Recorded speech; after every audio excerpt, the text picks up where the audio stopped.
Assalamualaikum warahmatullahi wabarakatuh, sahabat Radio GP dimanapun kalian berada dan fan Marc Marquez dimanapun kalian berada, selamat malam. Sebelumnya kita berselawat dulu seperti biasa.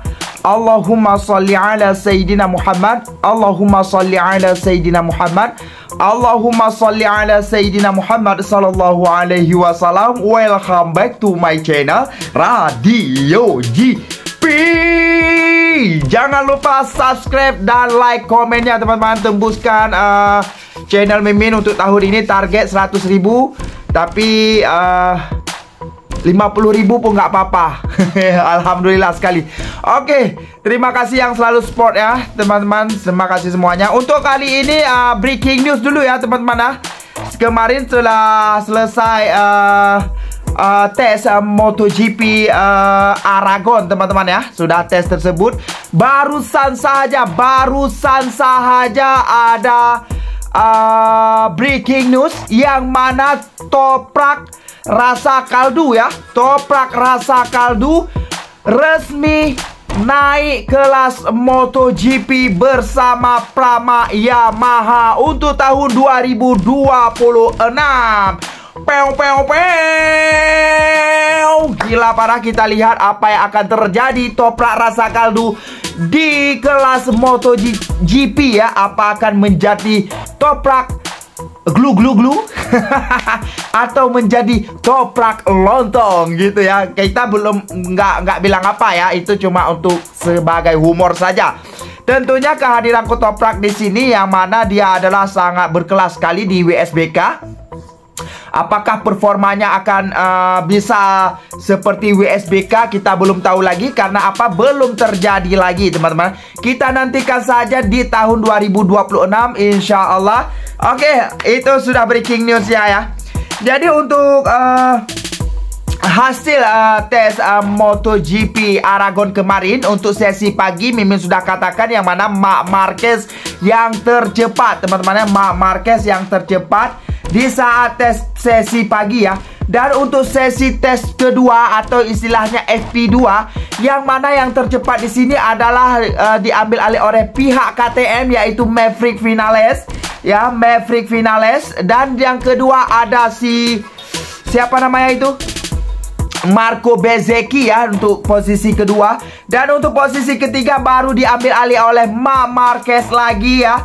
Untuk keempat ada Fermin Aldeguer, kelima ada Pedro Acosta, keenam ada Franco Morbidelli, 7 ada Fabio Di Giannantonio, 7 Fabio Quartararo, 8 Fabio Di Giannantonio, 9 ada Francesco Bagnaia, 10 ada Raul Fernandez, 11 Brad Binder, 12 Miguel Oliveira, 13 Johan Zarco, 14 Joan Mir, 15 Enea Bastianini, 16 Jack Miller, 17 Alex Rins, 18 Lorenzo Savadori, 19 Manuel Gonzalez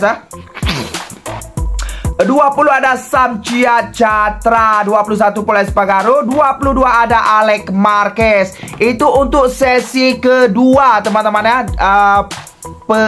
Pengakhiran dari tes Mugello ya, yang mana pertama Marc Marquez yang tercepat dan FP2-nya Maverick Vinales, kedua ada Marquebo, dan ketiga Marc Marquez. Jadi di sini teman-teman ya, untuk di tes kemarin yang diuji coba oleh Marc Marquez sendiri ya, yang mana Marc Marquez menguji coba yaitu fairing baru teman-teman ya, fairing baru ya. Bisa teman-teman lihat ya yang ke depan, dan yang fairing aero depannya juga baru, ada lengkungan sedikit di situ. Dan di tepinya atau telinganya, fairing telinga, aero telinga tepi, dan bawahnya juga berbeda di sini ya. Dan di sini sebenarnya Francesco Bagnaia belum mencobanya ya. Karena apa? Karena Marc Marquez dengan Francesco Bagnaia, pengujian motor GP25 itu lebih unggul daripada Marc Marquez. Lebih unggul Marc Marquez daripada si Francesco Bagnaia. Istilahnya Francesco Bagnaia lambat sedikit lah istilahnya gitu. Marc Marquez sudah coba, Francesco Bagnaia belum coba gitu. Marc Marquez sudah coba perangkat kedua, Francesco Bagnaia baru memulai perangkat pertama. Istilahnya begitu ya lambatnya ya. Jadi di sini ya, fairing baru tersebut, fairing aerodinamika yang diuji oleh Marc Marquez yang baru ini. Jadi Marc Marquez mengatakan ya, GP25 dan GP24 adalah motor yang sama persis. Marc Marquez saat uji coba di Aragon, motor yang sama persis. Kami memperkenalkan beberapa perbaruan, tetapi jika ada pembalap pabrikan yang menginginkan motor Alex, mereka bisa memilikinya. Misalnya selama pramusim, kami masih memilih mesin yang lama. Secara pribadi saya tidak melihat adanya perbedaan. Satu-satunya hal yang sangat memengaruhinya adalah suhu dan sedikit peningkatan bobot. Dengan 355 Anda memiliki respon yang lebih sedikit saat pengereman, tetapi lebih bertenaga di ujung lintasan lurus. Namun di sini Anda hanya dapat memanfaatkan secara maksimal di tikungan 1 dan 16. Karena dengan yang lain Anda tidak akan pernah mencapai akhir balapan. Marc Marquez juga memanfaatkan kesempatan itu untuk mengklarifikasi keraguan apapun tentang perbedaan antara GP24 dan 25 yang dikendarainya. Motornya sama persis. Kami memperkenalkan beberapa perbaruan, tetapi jika ada pembalap pabrikan yang menginginkan motor Alex, mereka bisa memilikinya. Misalnya selama pramusim kami memilih mesin lama. Jadi di sini intinya Marc Marquez menggunakan fairing baru yang dicoba di Aragon kemarin. Dia masih ada keraguan gitu ya. Masih ada keraguan karena kenapa? Karena bagi Marc Marquez itu sudah sangat nyaman sekali dengan yang lama. Yang lama ya, maksudnya sebelum diuji coba ya fairing baru. Berbeda dengan si Francesco Bagnaia, teman-teman, ya. Di sini berbeda dengan Francesco Bagnaia yang mana dia mengatakan sebentar kita lihat lagi kembali datanya si Francesco Bagnaia. Yang mana bagi Bagnaia ini adalah tes yang paling positif, tapi Marquez lebih percaya diri dengan motornya. Kita harus realistis saat ini. Saya tidak memiliki perasaan untuk berjuang demi kemenangan karena hari ini Marc jauh lebih percaya diri dengan motornya. Kita harus realistis saat yang memiliki perasaan berjuang dengan kemenangan karena ini lebih percaya. Sulit berpikir. Saat ini saya rasa saya belum kembali 100%. Namun Francesco Bagnaia ini adalah ujian yang sangat luar biasa sekali, yang ada perubahan bahkan aerodinamis yang sempat juga dicoba oleh Francesco Bagnaia, yang dicoba oleh Marc Marquez yang baru tersebut, membuat Francesco Bagnaia mendapat perasaan comeback ya di sini. Jadi Francesco Bagnaia sangat optimis ya, sangat optimis menghadapi MotoGP Mugello nanti pada tanggal 20 hingga 22 nanti, teman-teman ya. 2 minggu lagi ya di Mugello. Dan di sini Francesco Bagnaia juga walaupun dia finish di hasil tes kemarin di saat posisi ke-9, dia mengaku di situ wajar karena dia tidak terlalu berfokus pada time attack katanya.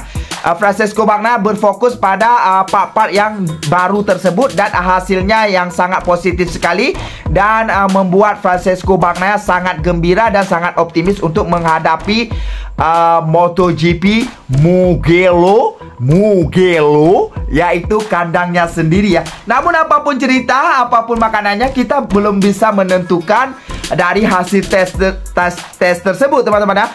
Namun hasil yang perlu yang diketahui yaitu di saat race dan sprint race, itu adalah hasil yang sangat sempurna yang perlu kita ketahui. Karena kenapa? Karena memang sudah katakan hasil dari latihan dengan race tersebut sangat berbeda. Kalau latihan kita ngepushnya sendiri, time attack-nya cari sendiri tanpa ada halangan orang lain. Tapi kalau di saat race atau sprint race, di situ kemampuan skill sangat diuji, teman-teman ya. Saat mengaturkan ban, saat mengeluarkan, pokoknya kemampuan para rider diuji saat race. Kenapa? Karena di saat race tersebut, di saat dia mau time attack, mau melaju, kalau ada orang di depan melambat, jadi kamu akan menjadi lambat. Jadi kalau kita sudah melambat, yang di depan semakin cepat. Sebab itu Francesco Bagnaia maupun Maverick Vinales mengatakan mereka ingin start di front row. Karena apa? Di front row, di barisan paling depan, karena bisa sesuka hati membawanya tanpa ada halangan di depan. Gitu. Contoh paling dekat lagi di saat di tes MotoGP Aragon kemarin ya, yang mana terlihat di saat Marc Marquez di depan dan Alex Marquez nomor 2, Francesco Bagnaia berduel sengit dengan Pedro Acosta dan Maverick Vinales kalau nggak salah, atau Brad Binder ya. Pokoknya diapit 2 KTM. Jadi di situ Francesco Bagnaia seperti menghalang atau karena lambat Francesco Bagnaia, jadi Pedro Acosta juga akan melambat.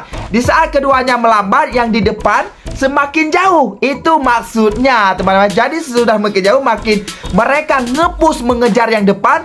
Disitulah kehausan ban terjadi. Dan akhirnya mereka akan bertahan atau mempertahankan mampu mungkin posisi mereka. Itu maksudnya perbedaan antara latihan dan race sebenarnya. Jadi itu sahaja untuk penyampaian Mimin. Breaking newsnya Mimin sudah bagi tahu. Jangan lupa berselawat seperti biasa. Allahumma salli ala Sayyidina Muhammad.